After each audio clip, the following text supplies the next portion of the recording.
Welcome to the Undisputed Podcast. I'm your host, Joy Taylor. On today's show, we're talking Magic Johnson hyping up Lonzo Ball. Is the Lakers president putting too much pressure on his rookie? Plus, why Dak Prescott might have some extra motivation heading into this season. Also, Skip and Shannon go in-depth on O.J. Simpson's parole hearing. We've got a busy show today. Skip, Shannon, let's debate.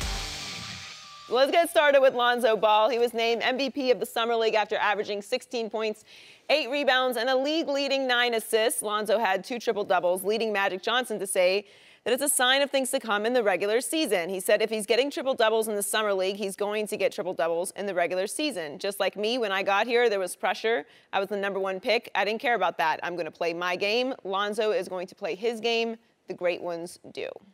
Shannon, is Magic going too far with his praise of Lonzo? Yeah, Skip, he is.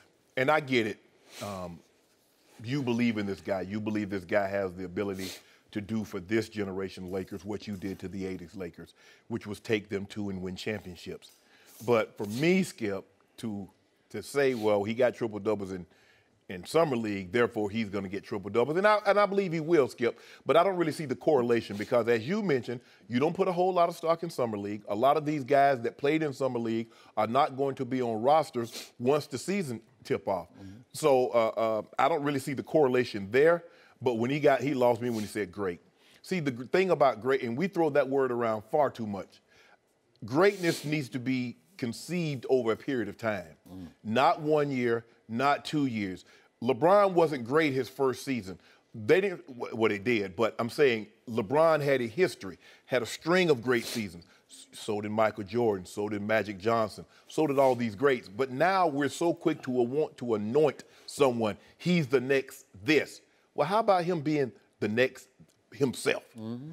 Maybe Lonzo will be great. You believe he'll be transcendent. You believe he can do for the Lakers what Magic Johnson did. I don't see transcendent. I think he'll be a very good to great player. Mm-hmm. I say along the lines of Jason Kidd. You think Magic Johnson, Oscar Robertson. I'm not ready to go that far, Skip. But if you look at the Lakers, since 1960 when they moved to L.A., prior to the last 4 seasons, they had missed the playoffs only 4 times. They've missed the playoffs the last 4 seasons. Mm-hmm. Now, a lot of that can be attributed to, Kobe got old. He wasn't the same player. They couldn't get any of the great players to come play with Kobe because of his ball dominance. And the young guys were in awe of Kobe. So they stood around and watched him dribble the basketball. They didn't put up 30, 40 shots a night. Whatever it was, they didn't want to upset Kobe's, last 2 years, his final farewell tours. Yep. So with that being said, they have a young team. They are very, very athletic. They might be even more athletic than the 80s Lakers. When you look at Julius Randle, you look at Ingram, you look at Larry Nance Jr., you look at Clarkson, Brook Lopez, he's going to be their Kareem. Not saying he's going to be Kareem, but he's going to be the big guy in the middle. When you need a basket late, you can dump it down to him. 7 foot tall, he can go get you a basket.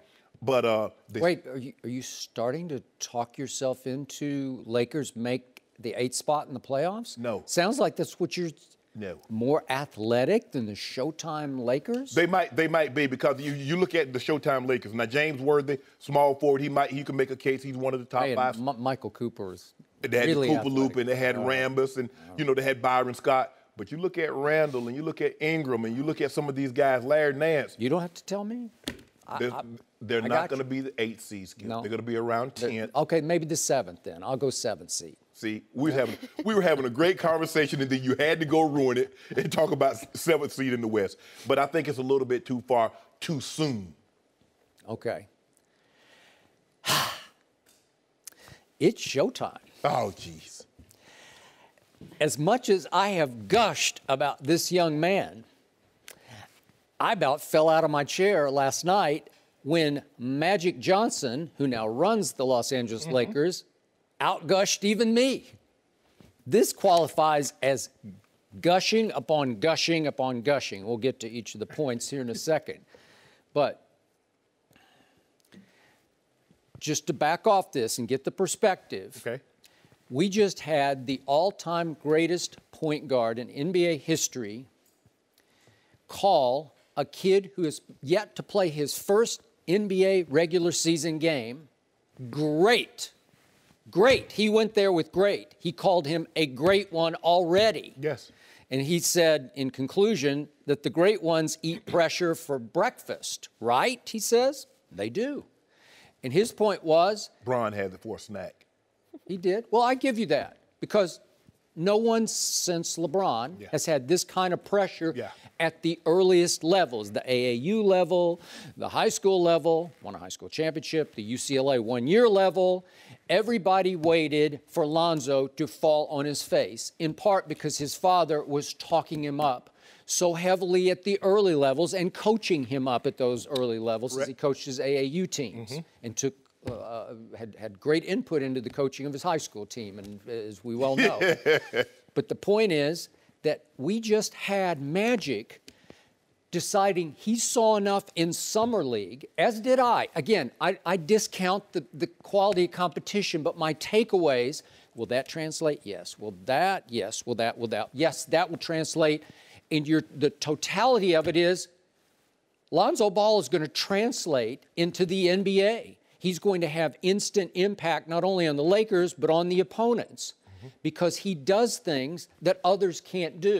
And I'm going to say it one more time, as I said before the draft, what he does greatest, which is, as Magic specified, delivers scoring passes, not just passes. He doesn't just pass the basketball. He gives you the ball where you can score it the best and the easiest, right? Correct. Kyle Kuzma's like, wait, I'm better than I thought I was. Oh, wait a second. I'm wide open for this three, and I got it right in the pocket here. And you know what?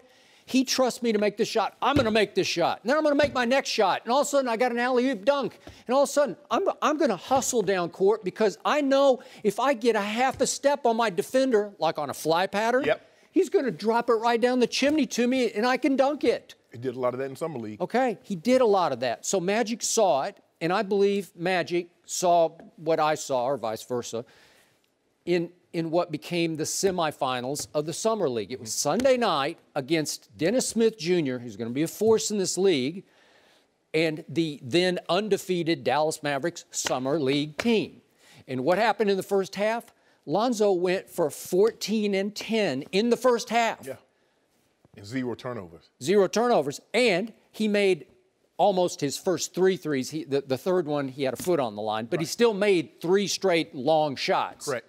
When everybody's doubting that funky shot, you know, they're going to have to change it. Will it translate? And I kept saying, yeah, he made 41% from the college three-point line, but every time I looked up, he was shooting one from 4 feet beyond the college line. It will translate. And in one game, when he decided to score, what happened? He scored 36. Again, it's just, I'm not going to... It was the shoes. It's got to be the shoes. It's got to be the shoes, money. So he scores 36, and you say, well, wait a second. He's capable if he decides, okay, I need to or I want to or whatever, he can score 36 points. So Magic steps back and says, wait a second, I'm just going to let it fly here because this kid has been living up to pressure at every level, so why don't I just let it go here? Because, you know, he's kind of selling next year because he had the quotes about, you know, you better not miss a Laker game next year. He's selling tickets. He's selling TV. He's selling new interest in Laker Nation, and he's bringing in fans who are going to be captivated by Lonzo. Lonzo's going to be, I don't know, is it possible he's going to be the biggest drawing card in the NBA except for LeBron, beside LeBron? Definitely of the rookie class. So let me ask you this. Is he even better than you thought he would be at this point? I don't know. That's a hard question. In a couple of ways, he is. Okay, what did I see? Let me just go to, I even brought this up. Again, it's just 6 games, small sample size, but you realize he averaged, Lonzo did, 2.5 steals per game. Yeah. Do you realize that would have easily led the NBA this season? Again, Draymond averaged just over 2, so 2.5 is a whole half a steal more a game. Again, that's in 82 games, okay? I got it. But he showed you, and I did bring it up the first day we talked about it, he can roam and disrupt. Yes. He's so long and has such a nose for the basketball that you can't coach, you can't teach. Especially at the point guard position. You can't. And again, is he a good on the ball? He's not. No. He's below average. So if you put him straight up with Dennis Smith Jr., he's going to have a little hard time, as we saw against De'Aaron Fox in the Sweet 16 game. His feet, he can't move his feet quite quickly enough, but Magic's going to teach him how to use his length to defend quickness. Right. And he'll get a better handle on it as they start to play the quicker point guards. But Magic is just gushing all also about, as he calls him, KCP, whom they just acquired as a free agent. And they paid him $18 million, Kentavious Caldwell-Pope. Another athletic to be wing. a two-way wing player Yep. who can guard point guards. Yep. So they'll put him on the little quicker guys, the stronger, quicker guys, and let Lonzo roam and do what he does, which is disrupt. And what did I say? The shock to me in the summer league, I saw such a nose for the ball off the board. I believe as his body matures and he gets more of a LeVar body, LeVar's got a body, that he could average 10 rebounds a game, maybe 8, 9, somewhere in there. But he could have a year where he would average 10 rebounds, so he could get in that range of averaging a triple-double. And he had 4 summer league games of 10 or more assists. No one in the history of the summer league had had more than one of those games. Correct. Okay, well, and he averaged 9.3 assists, which shattered the summer league. Again, it's just summer league, but shattered the record. And then the ability to shoot the basketball, I think, will come quickly to the point that I think it's going to be a strength of his. So what I covered Jason Kidd his rookie year in Dallas, and I nicknamed him Asen because there was no J in Jason. Well, Lonzo doesn't have a straight J where he can pull up from 12 feet or whatever. Right. I think he's going to get, LeVar claims he's been working hard on it and that you'll start to see it manifest itself. Well, if you start seeing that, and he's almost 6'7", you got that Sean Livingston thing going where you just shoot over little guys, right? Right. And all of a sudden, if you need it, but he doesn't care. And here's the beauty, and this is why I think Magic's so taken. He's not Magic in temperament or charisma or makeup. He's stoic.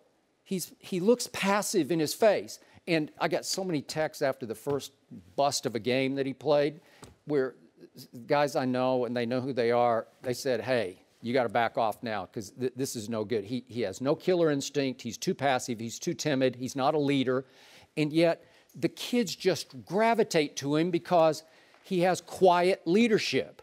And he's so old school, he doesn't complain about calls. You see him complain about one call, right? You're a rookie. You should complain. Well, go back to the bench and be quiet. That's what I was real. You think some of those other rookies are complaining? I saw De'Aaron Fox. He get because he's so charismatic. Right. Yeah, he's going to scoff and roll his eyes. It's just part of your makeup. Does he trash talk? He doesn't talk to anybody. His daddy talked enough for both of them. You know what? That is true. That's the point. But it's so old school that all he cares about is passing the basketball first. And Magic is saying, we don't have that in this whole league. We don't have somebody who can give you scoring passes and who really cares about it and is willing for the team to just gravitate around his passing ability. Well, it's special. He used the word special and he used the word great. Wow. Well, I'm sold, but I was sold before the draft. But to your question, yeah, I'm a little more sold than I was. And this does not scare me because of his track record, because of his father, because of Chino Hills and UCLA and Southern California pressure. How is this all that much greater than what this kid grew up under? Seriously. Well, is it any greater? Do you fear for him anymore? Because usually I would fear for a kid who hadn't played a game yet and has this heaped on him. Skip, there was another Laker that had a funky shot, and he played quite well. Wilkes? Jamal Wilkes. Yep. And that game that Magic had 42, 15, and 6, I think, in Game 6 of the finals against the Sixers, I think Jamal Wilkes scored 38 points. Yep. And so he was a spectacular scorer. And Magic always talked about him as having the greatest hands he ever played with, that he could catch the scoring passes and convert them quickly in ways that a lot of guys just can't get a grip on. You better be ready, and you better be ready to score it when I give it to you. Jamal Silk is his big name. But, Skip, the thing for me is I don't have a problem with Magic heaping praise. Magic is his boss now. Magic is trying to sell tickets. He's trying to put the excitement back into the Lakers. But I'm just leery of heaping the word great. I know. Especially on a first-year player. Because we've seen guys play great in Summer League. We've seen guys have great rookie seasons. But in order for you to be great, greatness is sustained. It's sustained excellence. What we see in LeBron James, what we see from Kevin Durant, what we see from a Steph Curry, and although it's a small sample size with Steph, you look at his last 5 years, you can say Steph Curry is a great player. I would say. I need Lonzo to put some years together, and then I will do that. Kind of like with Tom Brady. Nobody said Tom Brady was great after the first 2 years. But once he started stringing together Pro Bowls and All-Pros and Super Bowls, well, you have no choice. Aaron Rodgers. That's what I need to see from Lonzo. I'm not saying, Skip, now you believe he'll be transcendent. I don't see that yet. Can he pass the ball? Absolutely. He's very unselfish. Guys love playing with guys that are unselfish because you have my best interest ahead of yours. And as I played with John Elway for 9 years, you take for granted of him throwing the ball. You're like, oh, he just threw me the ball because I was open. Not only was he throwing the ball when I was open, he was throwing the ball to me and putting me in situations I could just catch it and run. Yeah. What he's doing, he's giving you an opportunity to catch the ball, but next thing you're laying the ball up. Or you're getting a dunk, you're getting a lob. And that's what Magic means. He's throwing scoring plays. It's one thing to give the ball up, but if the guy got to take 3 or 4 dribbles, got to try to back the guy down, what have you really done? He's putting the ball in the pocket, giving guys an opportunity to go straight to the hoop. Yeah. So even with that being said, Skip, I just think they're too young. They don't have enough veteran players with NBA experience of what it's going to take night in and night out. Will they compete? Absolutely. And they're going to win some games that you probably think they're going to lose. Could I see them beating the Golden State? They've beaten them before. Could they beat, the Spurs or the Cavs in the East? Absolutely. But I just think with the firepower that's in the West and what they have to do on a nightly basis, I just don't see them getting that 8th seed, 10th. But when free agency hits, Skip, and they see this young man averaging 8, 9 assists, guys are going to want to play with him. And as Paul George said, once you become the man, it's kind of hard to get away from not being the man. But if you were the man at your other team and you see this guy that's going to give you the ball and let you do what you need to do, you're more apt to come join him. And me and my homeboy, we might go on up there and take a look around, kick the tires. You might kick the tires. So I'm standing by what I said. Transcendent, immediate impact, 8th seed. Well, we got to do playoffs. We got to do on the 8th seed. I'm going with it, and yet, again, do I have a little voice in the back of my head saying, "Slow down, Magic"? Magic. Not to me, but to Magic. Yeah. Because this is Magic Johnson saying this. Is he being a little bit of a huckster, hype master, ticket seller? Maybe a little bit, because even I was coming out of my chair when I read him say, "I would love to see KCP on one wing, Brandon Ingram on the other, Ball in the middle, as in Lonzo." Julius trailing, Lopez trailing after that, and we're going to run. He did it 5 times. Run. That's all. He wants Showtime too. He does. And here we go. And this kid can run Showtime because, as Steve Alford said, and we used it on the show before the NCAA playoffs, he's never seen anybody look like he's running downhill with the ball. Long strider, gets to top speed quickly, easily, effortlessly.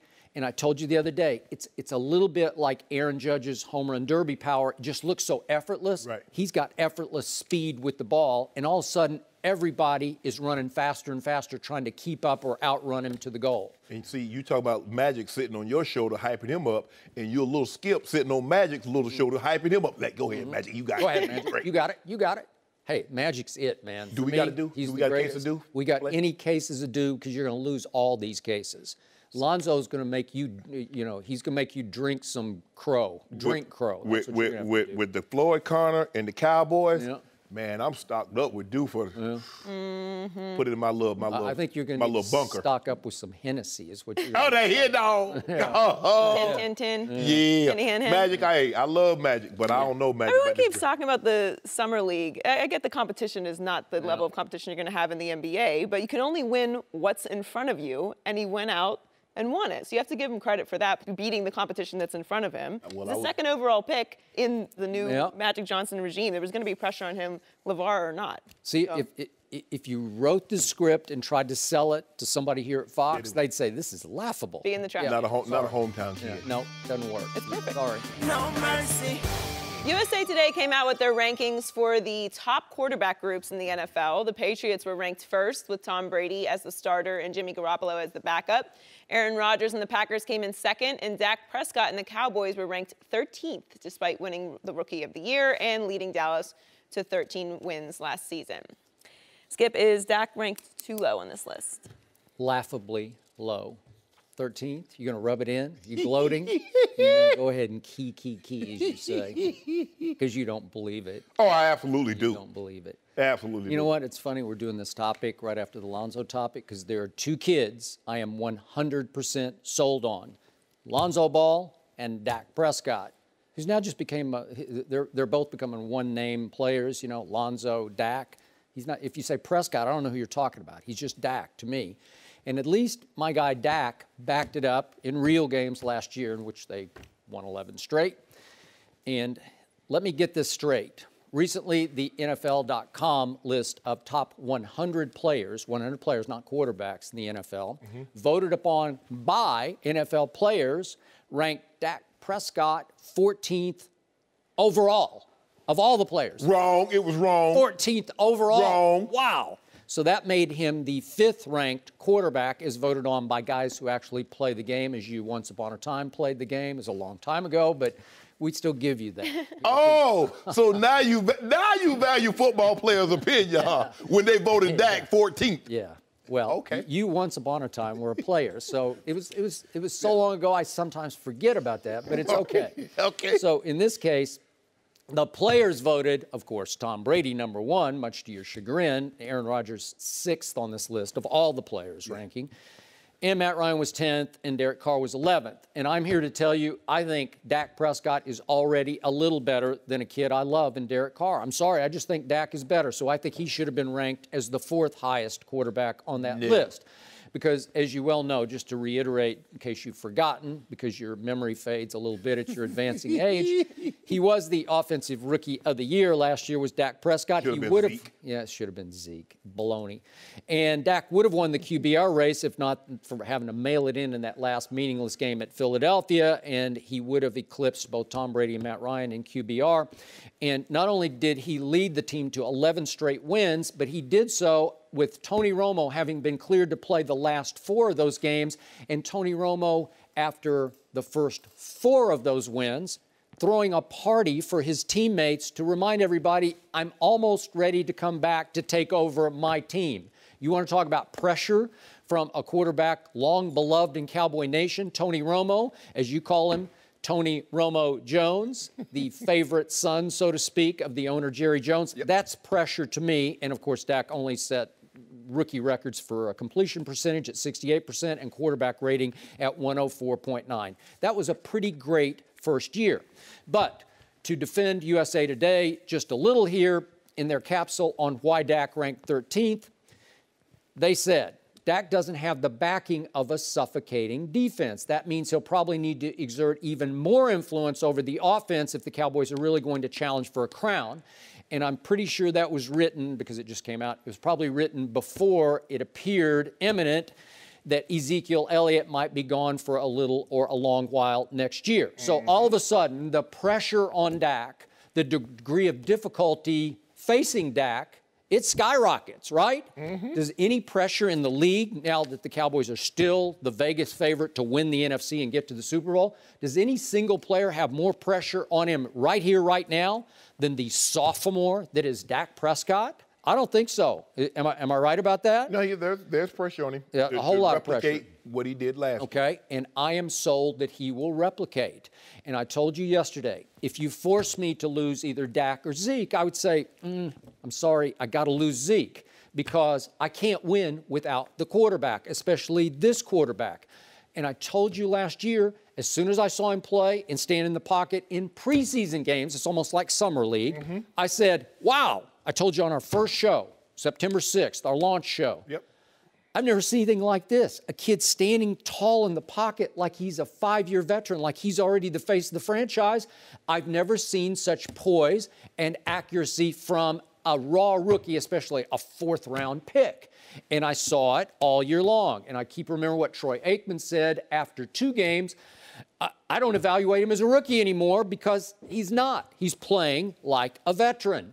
So I don't know why he can't take it up another level of ball control, passing offense, just flipping the ball if need be, with accuracy and decisive decision-making to Dez and Jason Witten, your buddy, who could outrun you, and Terrence Williams and little Measly Beasley. And now we got another Measly. We got little Ryan Switzer, the rookie. Trust me, he's going to catch a whole bunch of balls from Dak. Dak's already, you can tell, he's fallen in love with him. 2 Smurfs per team. You know, 2 Smurfs. So they got 2 slot Smurfs. Yep. that are just going to bedevil people. How do we cover those quick little guys? They're annoying. They're so frustrating. Green Bay found a way to cover him, so they'll be fine. Oh, did they? Yeah. Oh, wait, because Dak scored 31?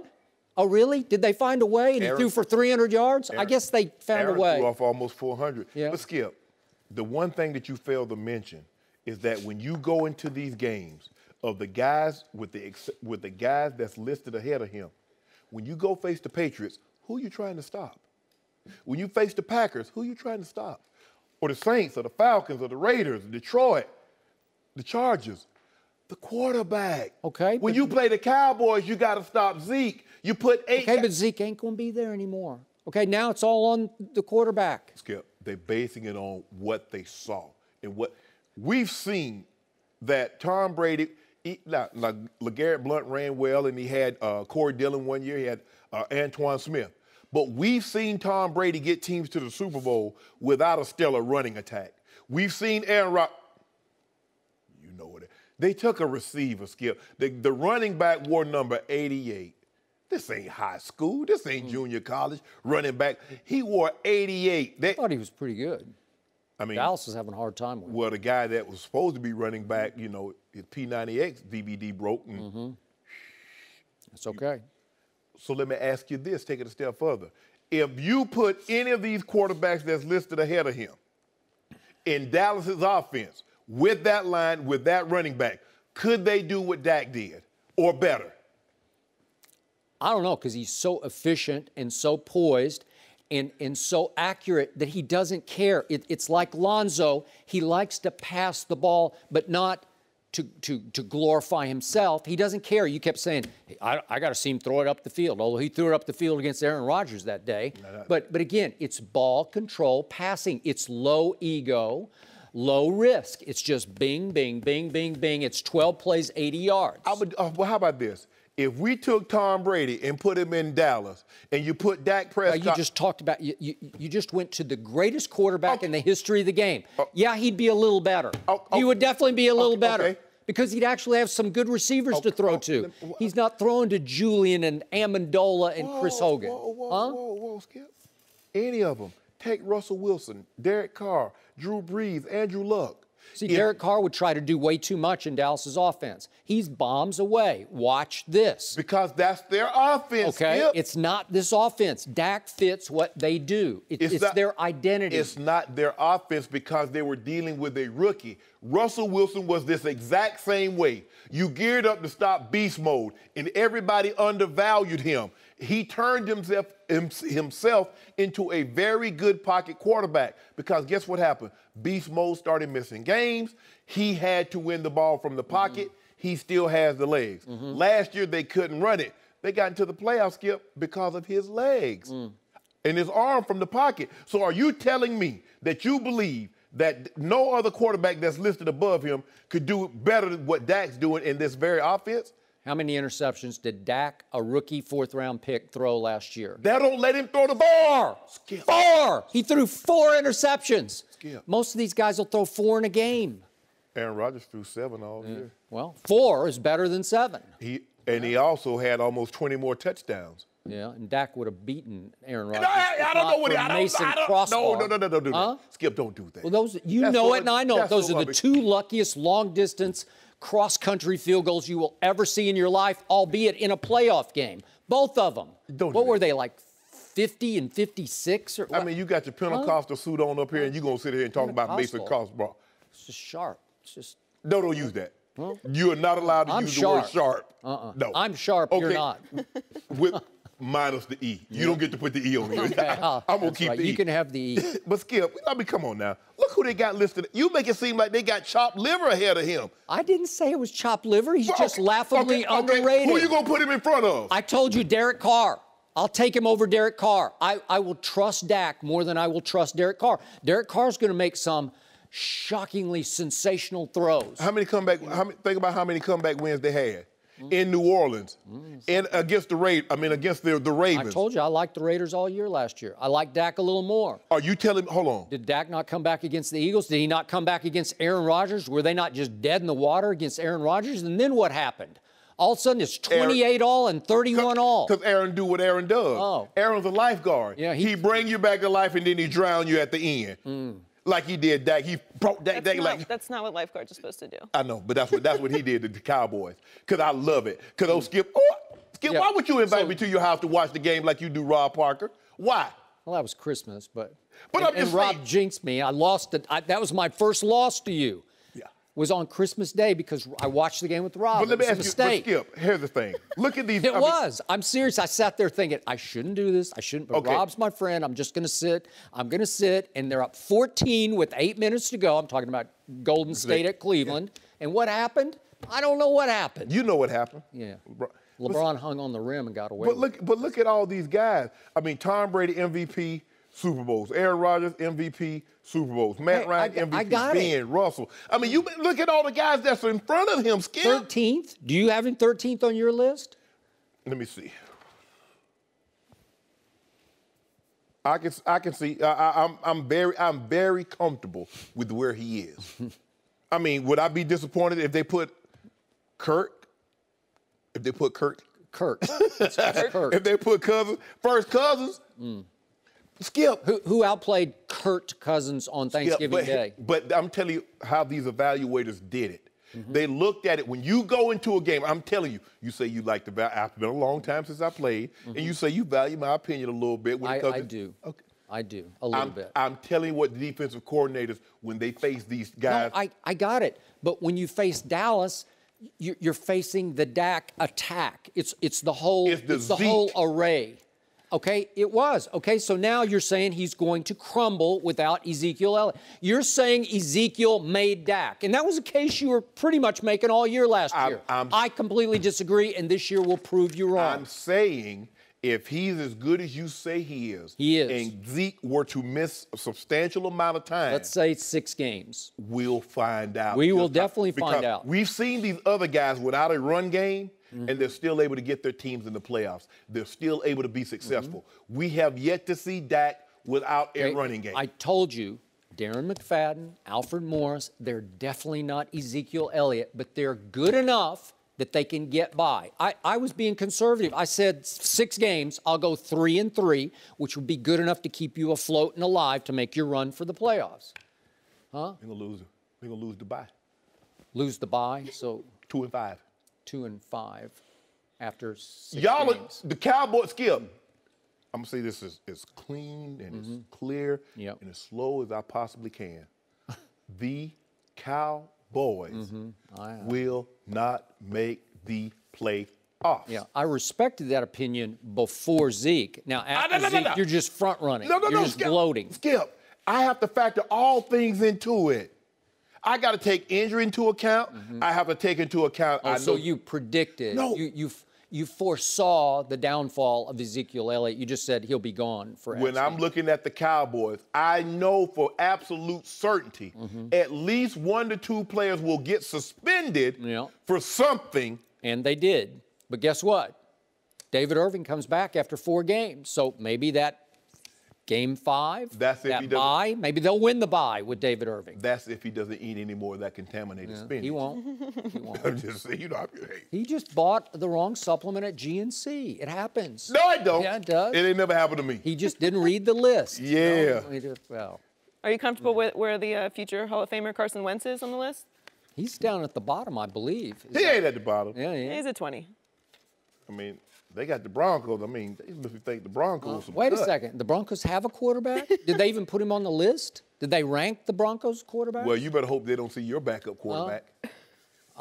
You better hope they don't see at least they backup. have a quarterback. You've got 2 backup quarterbacks. Whoa. No mercy. O.J. Simpson is scheduled to appear before the Nevada Board of Parole tomorrow. Reports say he is likely to be granted parole and could be released from prison as early as October. Simpson has served over 8 years in prison for armed robbery, assault, and kidnapping. Shannon, how do you feel about this? I feel the same way about O.J. as he felt about the black community that he left. O.J., you're black. No, I'm O.J. And as Jay-Z says, okay. I don't feel empathy. I don't feel sympathy. If they were to trot him out there and they're going to think about this, Skip, they're putting an individual parole hearing on national TV. Yep. And in the process, if they were to do him like they did Red in Shawshank Redemption, they trotted Red out there, they asked him a few questions, and the guy stamped rejected in big, bold red ink. If they were to put that on OJ's paper, I'm not going to be disappointed. Oh, man, OJ got a raw deal. Go back, do 3, 5, or whatever, how long it takes for parole to come back up, make more license plates, make more jumpsuits, or whatever your job is, go and do it. Skip, he got a reprieve. He got a second chance. A lot of people, probably 50, 60% of the population, think he did what he was accused of doing in the mid-90s. He got off. Do you think it's 60? Might be 70 or 80. I'm thinking it's higher. Maybe even 90. It might be. I would say 60 to 70 because there might be a lot of people that weren't alive when this happened. But Skip. That's a good point. All he had to do, go to Florida, the Goldmans who filed a civil lawsuit for wrongful death for their son. They got 33 million. 5 million. Whew. He went to Florida. They couldn't touch your pension. He could have just sit back, play golf. The only thing that they can get, Skip, as far as the settlement, if you make a movie. Well, you know OJ, nobody's putting OJ in a movie. He's not going to be on TV. He's not going to do a book deal. Who cares? He did do a book deal, though, and they got the proceeds that if I did it. If I did it, this is how it would. But anyway, Skip, who cares if somebody took a football and make $150 or $300? Nobody. Who cares if a pitcher? You getting $20,000 a month. Yeah. With no bills, no worries in the world. Yep. Sit your butt down. But you know, he goes out to Vegas. He thinks it's the Vegas of the 1800s, maybe even Vegas of the 1950s, Skip, where if somebody has something of yours, you can go get it back. And look what it got him. Armed robbery and kidnapping. And it's no coincidence that he was sentenced on the very day, 13 years to the day that he was found not guilty. A judge in Nevada says, you're going away. And she gave him the exact amount of time that the penalty that he was supposed to pay to the Goldmans. $33 million, 33 years in jail. Yep. So I feel nothing for OJ. I feel no sympathy. And Skip, one of my crowning achievements that I've always wanted to be a professional athlete as long as I can remember was meeting the guys that I got an opportunity to see on television. I met OJ. Skip, I grew up and OJ was in the 32. If you played running back, you wanted to be OJ. Oh, did you? You wanted to be the Jew. Everybody get loose, Jews. Go. And Skip, he was on television. The Hertz commercials. Blacks doing that. I'm not talking about where you played. You on national TV. Skip, I don't feel nothing. OJ left the black community a long time ago.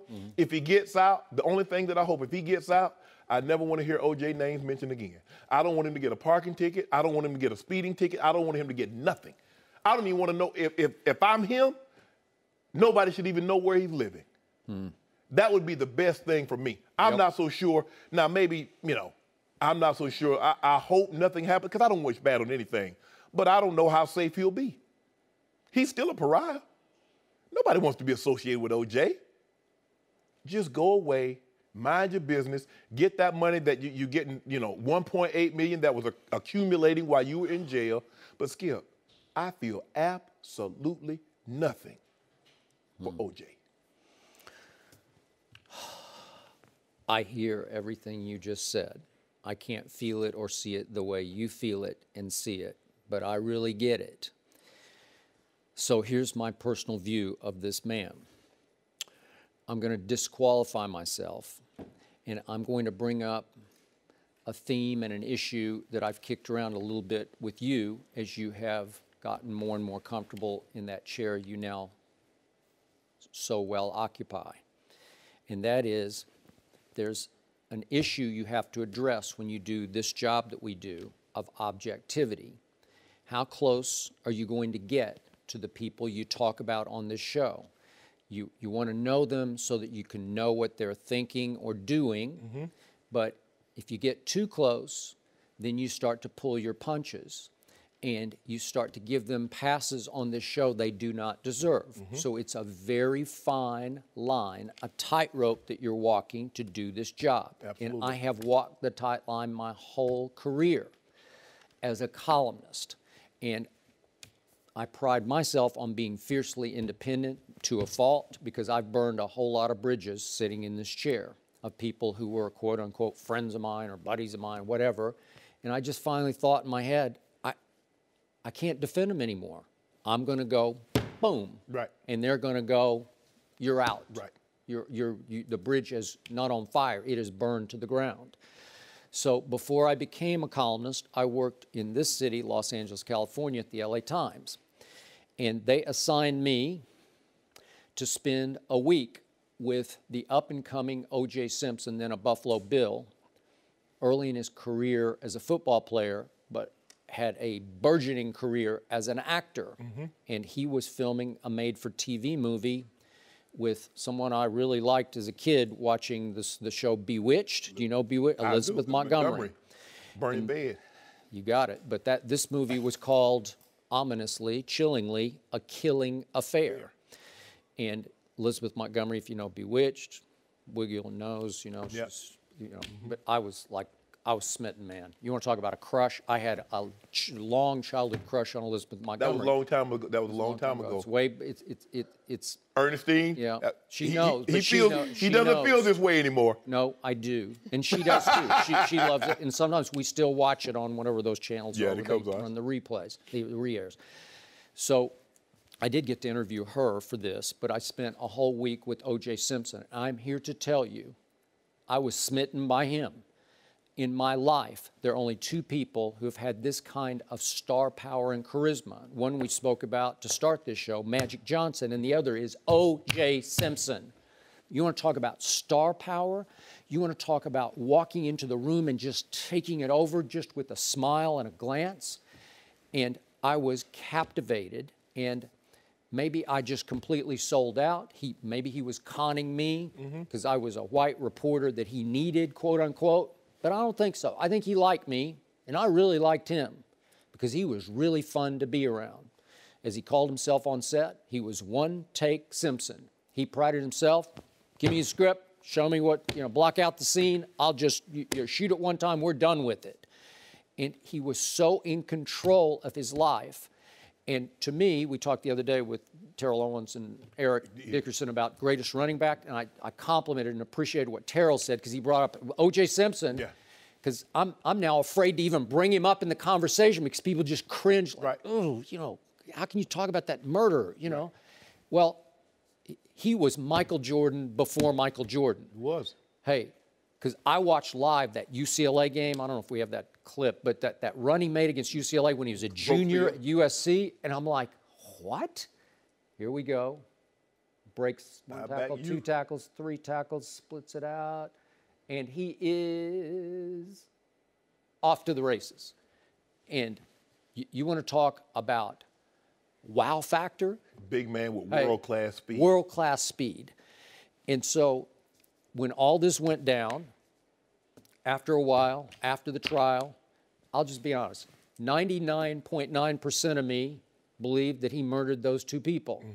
But there was like this 0.1%, because I liked him, I kept saying, maybe he didn't do it. Maybe there's is it possible somebody's still loose out there? Juice is loose, maybe there's a murderer loose out there who did it.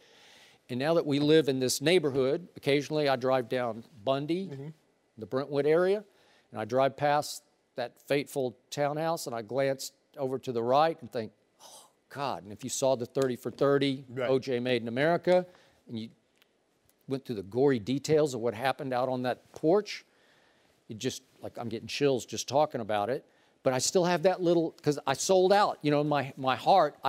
I liked him so much, and I still want to like him so much. I got that 0.1% that says he didn't do it. Yeah. Like, Skip, is that possible? I walked up to him, I think it was in 93 or 94, but he was on the sidelines in Kansas City. And I remember walking up to him because that was the first time I ever saw him in person. Yep. And I shook his hand and I said, man, I'm a big fan. You were my, favorite. Everybody wanted. I told you, everybody wanted to be O.J. Simpson. Everybody wanted to play running back. Guys didn't even want to play quarterback, Skip. They wanted to play running back so they could be O.J. Simpson. It was just stunning. And it's just for me, it's just hard for me to believe that how can someone be of a specific race? Yep. Say, nah, y'all beneath me. And if you can't do anything for me, not only am I not going to associate with you, I ain't black. And sometimes you need a reminder. You would have thought, think about, Skip, when they put OJ's house up for sale, they bought it and tore it down. They didn't even want remnants of it. They took his Heisman Trophy and his Rose Bowl jersey and all his memorabilia, and they burned it for the world to see. That should have told him the vitriol that was out there lurking for him. And instead of sitting his behind down, no, you got a reprieve. But like you said, Skip, that was the OJ. That was, I'm bigger than this. I'm bigger. Yeah, I agree. And you see what happened? Your thoughts? I just think the whole OJ story is such a tragedy. It's such a reflection on when we get into this dangerous territory of hero worship. Yep. So that's the business that we're in. We're in the entertainment business, and we put celebrities on this pedestal. We put them in a different category, a different standard, and that's what happens when they fall. And it's also why I think that we should appreciate the superstars that we have now that do walk the straight and narrow. Someone like LeBron and Tom Brady, who are, family men who take care of the community and, care about what happens to the people around them. And don't forget where you came from. Well, there's so many layers to it. I mean, obviously, Nicole and Ron are no longer with us. OJ has children. Yep. There's so many different layers to it, and the rejection of the black community. To me, it's just always a tragedy. And anytime we talk about OJ, it just makes me a little sad because it's a tragedy all around. 62, you shouldn't go to, nobody should want to go to prison. But at 62, Skip, you're supposed to have the grandkids on your knee, going to get soda, going to get ice cream. Well, he's 70. That's what I'm saying, but he went in. When he went in, you're supposed to have your grandkids on your knee. Well, his lawyer agrees with you. He'd like him to go move into a small golf community and live a quiet life. No mercy. Chris Paul said it was, quote, time for a change after he was traded to the Rockets 3 weeks ago. His former coach, Doc Rivers, was asked yesterday if there will be a difference in the Clippers' style of play without CP3. Let's take a listen. We'll have ball movement, That's one of the things, for the most part, that I've always preached. With Chris's skill, you wanted to take advantage of what he could do, and that, he was a guy that needed the ball to make plays, and he did it so well, you kind of changed to do that. If you look at my work, historically, it's been more of a ball movement, cut basketball team, and that's what we're going to get back to doing. Meanwhile, ESPN reports Carmelo Anthony has made it clear to the Knicks that he wants to join CP3 in Houston and is not interested in returning to New York. Skip, how will this play out with Melo? I'm going to say this one more time, and maybe you'll come around to this. Yes. I already know what you're going to say. Well, it's just so obvious. The farther this gets, the more it becomes obvious to me. The Cavs should just give up and trade Kevin Love straight up for Carmelo. It would make them a little better against Golden State. And all you talked about yesterday was, we'll cakewalk to the East, but then what's going to happen against Golden State? You can't tell me that Golden State wouldn't look across the floor at Carmelo and LeBron and Kyrie and say, we fear that more than we fear Kevin Love. You're always telling me Kevin Love disappears in every other game of the finals. I didn't lie. Okay, right? Yes. Okay, Carmelo would not disappear in every other game in the finals. And here's the shocker to me. Both these guys came in the same draft, so they've both played 14 years in the league, Carmelo and LeBron. LeBron has now played combined regular season and playoffs over 50,000 minutes, okay? Carmelo, regular season, playoffs combined, 38,000. So LeBron is, because he's played a whole lot more playoff games and probably a lot more minutes in the regular season, has 12,000 more minutes in the same number of years as Carmelo. What? That's impossible. But it happened, which means that at 33, Carmelo's still got a lot of tread on his tires. He's not in very good shape, but LeBron would get him in shape. Trust me. If he went, he'd be revitalized, re-energized, recommitted. He'd get in the gym with LeBron, and you would see the best of what's left of Carmelo. So that's number one, what I don't get. But number two, what I don't get is, then we see a story today, Knicks are still full speed ahead trying to make this deal work to ship Melo to where he wants to go, which is to Houston. Okay? Now, we just heard Doc, and I don't think Doc was trying to take a shot at CP3. He was stating a fact. Right. Doc had to change his whole philosophical approach to coaching basketball when he got Chris Paul. Right. Because Chris Paul is going to dribble the air out of the basketball. Yes. And a lot of times it's going to work out well because he's going to make a play for you.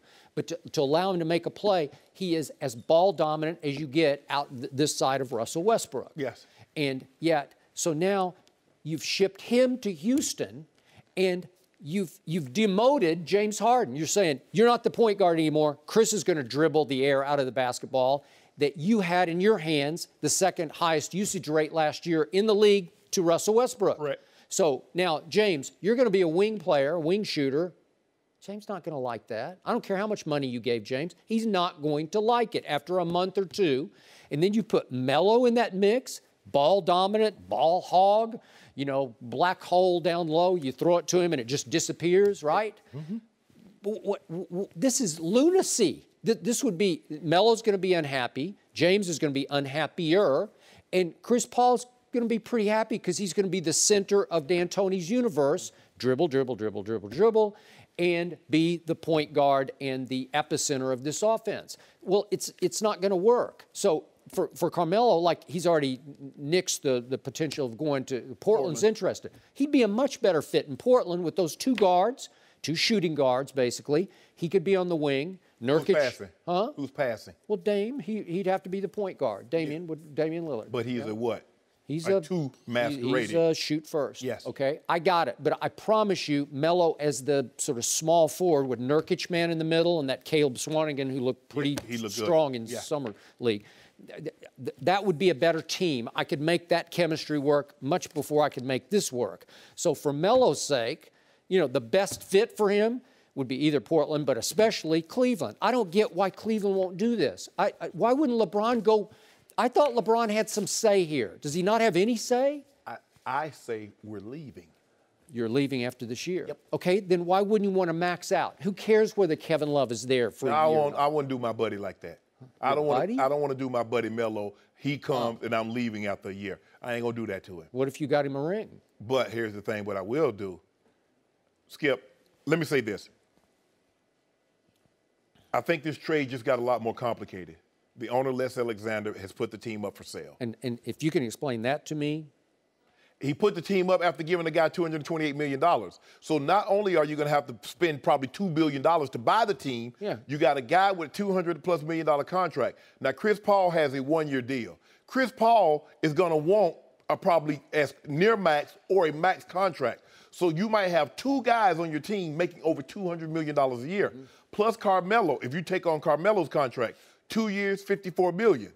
Now, this is what I see happening, Skip. One or two scenarios. Either they're going to buy Carmelo out at probably 80 cents on the dollar, and he goes to Cleveland, or he's going back to New York. They're not going to buy him out. Why would they do that? To get nothing back and have to pay him all that money? Yeah, if you want him gone. Okay, you're doing wishful thinking for your Cavs. That's all you're doing. You're just speaking straight with your heart. Look, I don't see how this works. Those three guys, it's Melo, impossible. Harden, and it's a disaster. All the guys need the ball to be successful. Yeah. How does this work? And I use the analogy, you know, you got three, you got one ball, you got three ball-dominant players. Victoria's Secret, what they do? Everybody can't get the wings, Candy Joe. Oh, let's do. I ain't gonna talk about it. They have different kinds of wings. Now, everybody can't get. You know, Giselle got the wings. Adriana Lima got the wings. What are you talking about? Alejandro Ambrosio got the wings. Okay, everybody, all 50 models don't get the wings. You got to be real special to get the wings. How do you know this? Because I know everything. But anyway, you got three guys. You got one ball. You see all of it. See how y'all did that? Y'all got these people food at home thinking, oh, look, all three of them got a ball. But when they're on the court, that's a new rule. But if you got a new rule, it works. I can assure you, when they're on the court together, there will not be three balls. Yeah. Because guess what? If it was, they'd be all going up at the same time. Yeah. Skip, I just don't see how this makes no sense to me. They actually think, well, they're all-stars. You put three all-stars together. Golden State ruined it for everybody. Because everybody now think they can just throw a whole bunch of all-stars together and it'll work out perfectly. But Golden State didn't have to deviate anything. They didn't have to leave their offense. Their offense is what it is. They moved the ball. Yeah, but they needed Steph Curry to say, I'm going to defer to that guy. Well, And he did. Well, that guy happened to be 7 foot tall and maybe arguably one of the greatest scoring threats in NBA history. He is. And because he's the only guy, when the game gets compressed, we need a bucket. You can dump it down to him with his back to the basket, and he turn around and shoot the ball at that 10-foot arc, and you can't do anything about it. Remember that three he shot in LeBron's face? Stop it, Skip. Yes. Was that not the shot of the year, man? Right in his face. He walked right into his face and said, boom. And it was game over and series over. Game 3, 3-0. Dagger. Kevin. That hurt. And I was sitting next to Whit, and I said, do not let this man, I'm saying, Bron, don't let him walk into this three. I can just tell the way he was. I said, Bron, hug him up. If he goes to the basket, it's a tie game. Now we get a chance. Don't. That's neither here nor there. We're talking about that. He jogged into it. He didn't walk into it. He jogged into it. Listen, I'm not going to let you bring these memories back. There was something that happened that was traumatic in my childhood, and my sister keeps bringing it up every time we talk. She punched me in the stomach one time. I stole a piece of chicken.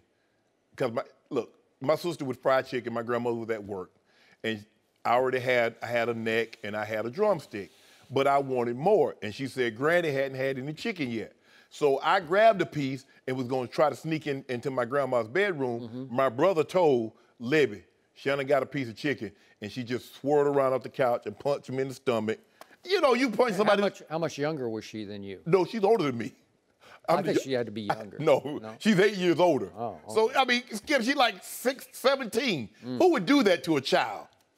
I should have called the people on my sister. Yeah, right. I should have called the folks on her, Skip. Bigger note from that story is that Sterling is a snitch. Yeah, he was. He told, I stole some Ritz crackers out too. And he told that. You know what? Now that you mention it, Joy. Yeah, he's going to tell that. Yeah. So but this to me, is not working. Les Alexander putting the team up for sale smacks of, he's seeing the same thing we're seeing. Like, we threw all this stuff I ain't going to pay for this debacle. I don't want to, I'm out. I don't want to be associated. I don't want to have to take the fall for the fall they're about to take. But if you buying this team, Skip, I mean, think about it. It's going to cost you almost $2 billion, and then you got... But you know and I know it'll be worth it. Yeah. No mercy. We're joined now by the host of the I Am Rappaport Stereo podcast on Barstool Sports and sideline reporter for the Big Three here on FS1, Michael Rappaport. Welcome back. So happy to be here. Yeah. Wait, where's your broom? Oh, I left it. I wanted to give him a break. You know, this guy, he should get security. This guy's got so many outstanding bets and debts to pay to people around this town. Did you use that broom to sweep up them candy wrapper papers? No, listen. Yeah, your wife told me what you be doing at night, eating candy. It's not candy, it's Talenti ice cream, okay? But let's just talk about the fact that this man doesn't he owe Rob Parker a dinner? He owes me money. He owes me a hummus feast. But I'm not here to talk about any of that. Double or nothing. What happened to the broom after we all signed? The broom is in the NBA Hall of Fame right now. That's where the broom is, along with the plunger. Okay, but I want to stay right here. I want to stay focused. I don't want to get into, the playoffs and the victories that I took and the losses that this man took. Yeah. We don't need to pull the clips of the on-air bets. You sound a little hoarse because you've been gloating so hard about my Cowboys demise, right? Yes. You've been screaming at this TV screen about go Cowboys go. Yes. I don't lose sleep. I'm a Giants fan. I don't lose sleep about those Cowboys. You guys are in disarray right now. Disarray. You better hope. Well, let's talk a little Conor Floyd. Let's start with the mega fight. We're just over 5 weeks away from the battle in Vegas. They went on a world tour last week, which featured a lot of over-the-line trash talk. So, Michael, what are your thoughts on the fight now? Fight. We're calling it a pillow fight. That's what it is. It'll be a very high publicized, high-priced pillow fight.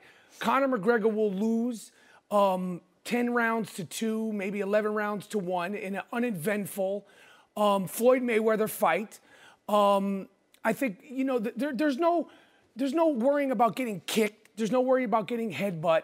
He's not going to stand in front of him like an MMA fighter. Floyd's going to pepper him. He's not going to knock him out. He's not a knockout fighter. He's not a knockout puncher anymore.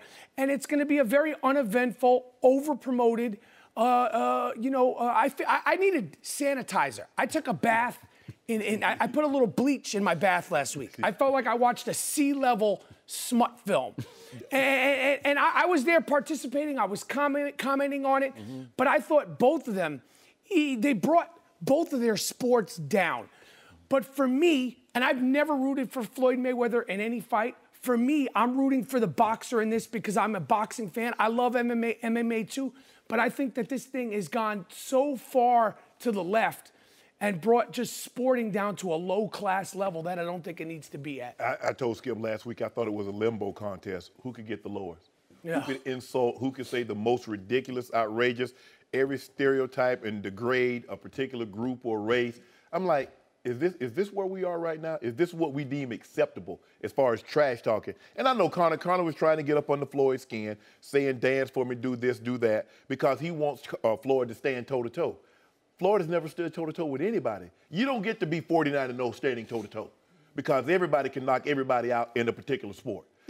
I totally agree. I thought it was disgusting. Yeah, it was. I thought it was disgusting. And you know, the thing, the racial undertones of the crowd, and we could say, oh, this bull crap. You got a white dude who talks trash. You got a black dude who talks trash.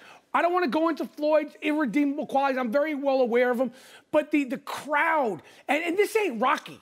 We're not going to see the great white hope beat the loud-talking Apollo Creed. It's not going down like that. He's not going to stand in front of him. Right. He's not afraid of getting kicked. He's not afraid of getting striked. It's going to be a boring fight.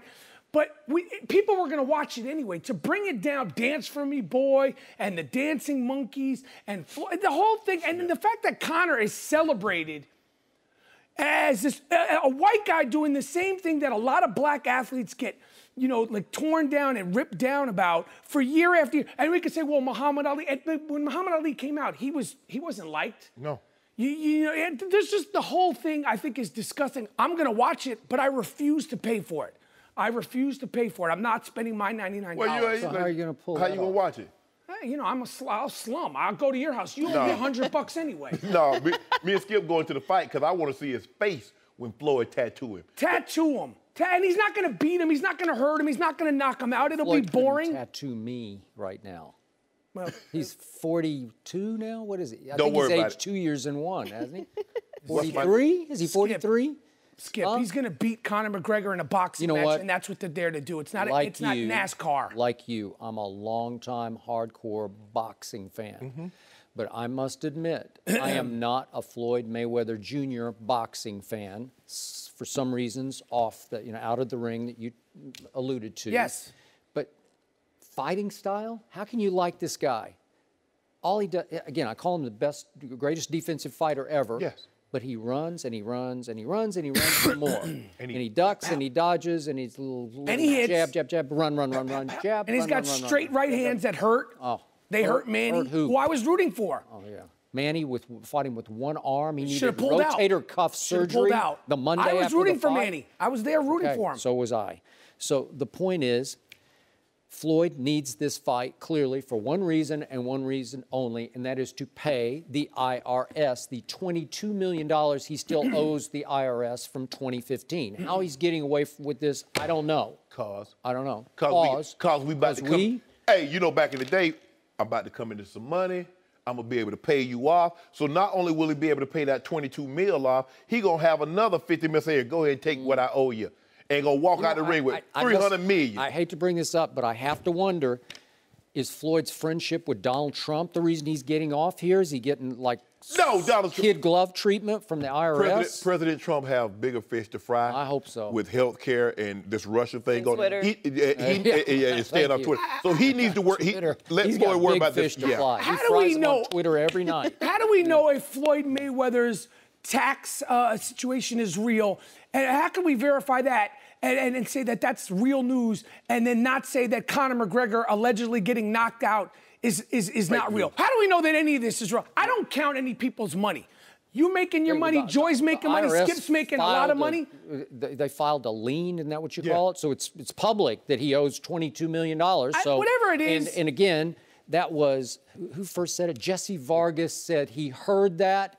Brandon Rios knocked him out as a sparring partner, and Brandon Rios said, I've never even met Conor McGregor. So that's how we know it's fake news. Well, I tell him, fake news. lean on this chair. Don't lean too hard because it only got 3 legs. It got phone books holding up the other 4 legs. Skip, do you actually think that Conor McGregor, just because he talks good crap, is going to beat Floyd Mayweather? You know why he talks good? You know what? Because Nate he Diaz needed choked him to- out real proper, real nice. Okay. Yeah. Nate Diaz weighed, what, 20 more pounds? What that got to do with it? He wanted to fight him. He's a bad man. He's got Irish eyes. They smile. Yeah. Oh, the baddest man on the planet. Baddest man on the planet. And Choked he out real wrestled proper. him to the ground. Beat But him what first. happened? Connor turned right around. Dana White saying, you can't fight him that fast. He said, I want him quickly. What was it, within a month or so? That was a great He fought fight. him again, and it was a great knockdown, drag-out Excellent. fist fight, a stand-up fight. 'cause Totally agree. Connor said, you're not going to get me on the ground this time. It was a great and what fight. happened? He boxed him, he outboxed him, and he finally just flat out decked him. And again, this is with 4-ounce gloves, which is why I dare you once again. You say it's going to be a pillow fight. He says that Conor McGregor will not land a single punch. That's what you told me, not a single punch. Floyd said the other day, he said, let's fight with 8-ounce. Then he dropped it to 4-ounce. 4-ounce. Why are you afraid? Why are you afraid of Conor McGregor? He can't Conor box. McGregor also kicked the crap out of Nate Diaz in terms of physically kicked him. He was going after his leg. Floyd's not worried about getting kicked or headbutted. Maybe he should be. No, he's not. You know, maybe he should. Well, then he won't get paid, and he won't be able to pay for his all of off-the-rack suits. that below the belt, below the limbo line trash talk, it was all aimed to get under Floyd's skin and get into his It's not gonna psyche. do Didn't work. Well, he's going to just roll watch. his shoulder. He's Just going to win the watch. fight. Roll. easily. I think it was real, raw reaction from Floyd. He was stung by it, and he reached for some low blow stuff. They both and did. Floyd wants a piece of him now, and Floyd will not be able to control himself. You know, and I know he's going to try to throw some punches he doesn't usually think he has to throw, and he will open himself up to a guy who has extreme punching power in both hands. Both hands. Punching power when somebody's in front of you. When somebody's standing in front of you. This is a bad man. Conor can't- McGregor. I He might is come to your house and watch it. Crazy great. No, we're gonna be. We're gonna be in Vegas. You can come sit with us and watch Shannon's face. Just watch. Boy, we need to put Shannon's face on live. Have a video cam. The Shannon monitor. Shannon cam? Tim Tebow isn't fighting. Okay, it's Floyd Mayweather Oh, he would versus take Conor Tim. He would McGregor. definitely take Tim Tebow. over I Floyd. wouldn't. Oh Yeah, my you would. God. Oh, he has power. Did you see him hit those home runs? Oh my God! Yeah, I heard it. Hey, what's happening now? 10 Am I ounce, right? 10-ounce gloves. Yeah. It's a boxing match. Boxing. Boxing. Yep. You know what? For the first time in Floyd's life, at now age 43, he's going to get He hit just and got he's going to older. get He hurt. just had He's- two he- birthdays He during this aged, segment. he aged 3 years in like 12 minutes. He hasn't fought in 2 years. There's been no fight. He hasn't fought anybody About to be meaningful 3. in over 2 years. About to be 3 because he ain't about to fight again. Still, Yeah. he ain't no fighter. Yeah, he can run in this one, but he cannot Still. hide. Okay, let me ask you a Cannot question. hide. You taking somebody now? If you was like, okay, Michael Phelps in the water, he got me. Michael Phelps not outrunning me on land. Conor McGregor started as a boxer, and he's going to thing. finish as a boxer. Yes. Started as a boxer where? In Ireland? In pubs? Yeah. Come on, man. Hey, He ain't even golden gloves. I was 11-0 in the 7th grade, and nobody wanted to, why like. don't we just decide this with bare knuckles? That's what I want to see. It's a boxing if match. your guy can box with knuckles, No. not with pillows. We're gonna put 10 Not ounce. with We're gonna pillows. put 10-ounce winning gloves on. Hide behind those Yeah. pillows. Bop, bop. Duck, give me and that when shoulder roll. and when he peek out from behind him, Peek. Bop, bop. Straight right hand. Yeah. Boop. Yeah. bop. You're not going Little to be in Vegas, mosquito Mike? bites. I might. If I could get tickets. I'm afraid, honestly, in all honesty, I'm afraid there's going to be a riot. I'm afraid that the people are going to go so nuts. They're going to be so disappointed for spending their money that there could be potentially be a riot. I sincerely hope that Vegas is prepared for some craziness that night. Well, Vegas, not prepared for craziness. Yeah. The Imagine Big that. Three championship. Let me tell you something. The Big Three championship game is played at 1 p.m. that day. Yep. It'll be more physical, more violent than this fight. Well, that I can agree with. They get down. we go to the party after Floyd throwing the party. I'm going. And we're Going gonna to be Floyd's be party? spending some of that money. Yeah, I can feel it. Right on skip. Where's your broom? We need the broom to sweep up Floyd's mouthpiece because it's going to be loose. No, we got that money. Thanks for listening to the Undisputed Podcast. I'm Joy Taylor. We're back again tomorrow morning at 9:30 Eastern. We'll see you then. Fox Sports, one of one.